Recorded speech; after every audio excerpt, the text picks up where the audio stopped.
अगर आप भी क्लास 10th में और हिंदी का पेपर 24 फरवरी को देने जा रहे हैं, अगर आपको भी अभी तक भी जीवन परिचय नहीं याद हुआ है तो आज की यह वीडियो में आपको आचार्य रामचंद्र शुक्ल का जीवन परिचय 100% बता रहा हूँ, याद कराने वाला हूँ।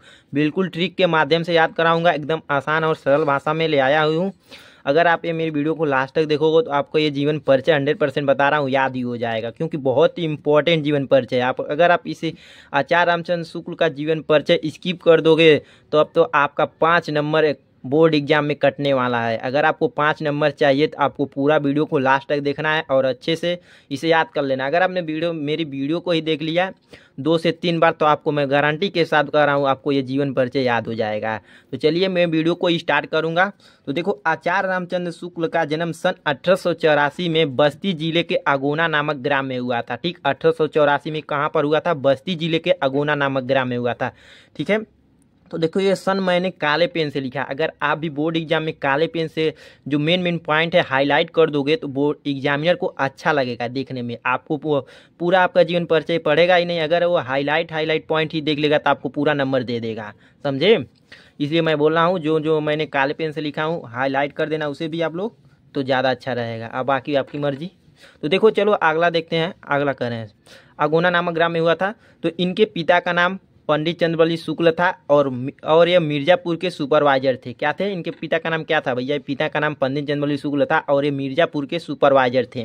ठीक है, और बालक रामचंद्र शुक्ल ने हाई स्कूल की परीक्षा मिर्जापुर जिले के मिशन स्कूल से उत्तीर्ण की। ठीक है, तो गणित में कमजोर होने के कारण ये आगे नहीं पढ़ सके। बहुत ही गणित में कमजोर, बहुत से ऐसे स्टूडेंट होते नहीं है कि भैया गणित में कमजोर होते हैं और उन्हें पढ़ाई भी नहीं अच्छा लगता है, तो इन्हें भी गणित में कमजोर होने के कारण आगे नहीं पढ़ सके।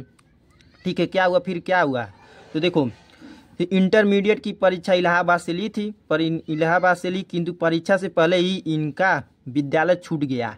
परीक्षा से पहले ही भैया विद्यालय छूट जाता है। ठीक है, फिर इन्होंने मिर्ज़ापुर के न्यायालय में नौकरी कर ली। क्या हुआ? मिर्ज़ापुर के जो न्यायालय था वहाँ पर नौकरी कर ली, किंतु स्वभावानुकूल ना होने के कारण नौकरी छोड़ दी। यह नौकरी उनको पसंद नहीं आया, उसने नौकरी को छोड़ दी है। इसलिए आप ऐसे भी लिख सकते हैं, मिर्ज़ापुर के न्यायालय में नौकरी कर ली किंतु उनको नौकरी ये पसंद नहीं आया, फिर वो नौकरी छोड़ दी, ऐसे भी लिख सकते हैं।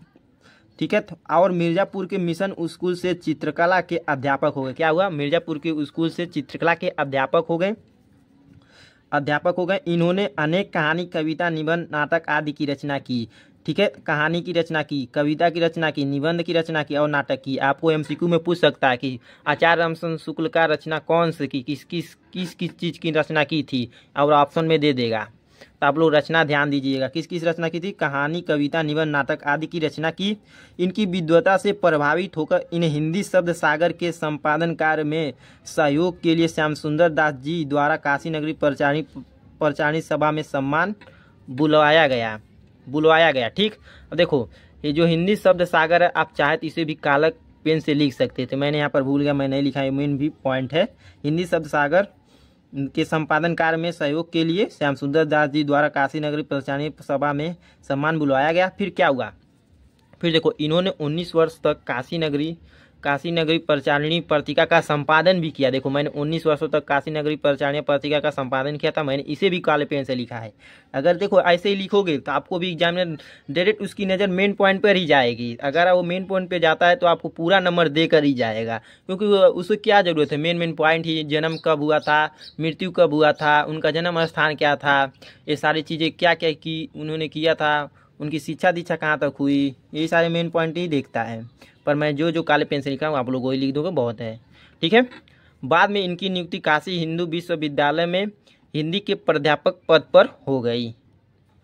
बाबू श्याम सुंदर दास के अवकाश प्राप्त करने के बाद शुक्ल जी ने हिंदी विभाग के अध्यक्ष पद को सुशोभित किया। इसी पद पर कार्य करते हुए सन 1900 में इनकी मृत्यु हो गई। क्या हुई? इनकी मृत्यु कब हुई? 1941 में इनकी मृत्यु हो जाती है।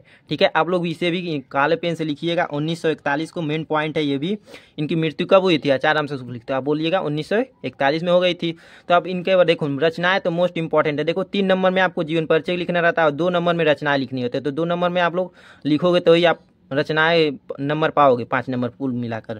तो रचनाएं में आपको क्या लिखना है, आचार्य राम शुक्ल जी ने रचनाएं निम्नलिखित हैं। तो रचनाएं में देखो, निबंध में क्या था, चिंतामणि, विचार भी थी, आलोचना में रस मीमांसा त्रिवेणी। तो आप लोग ये दोनों तैयार कर लीजिएगा, बहुत ज़्यादा नहीं तैयार करने की जरूरत है, आपको बस 2 तैयार कर लेना है, बस इतना ही आपका काम हो जाए। वीडियो को लाइक कर दीजिएगा, चैनल पे नए हैं तो चैनल को सब्सक्राइब करके बेल आइकन को प्रेस कर लीजिए। अगली वीडियो आपको किस टॉपिक पे चाहिए कमेंट में जरूर बताइएगा।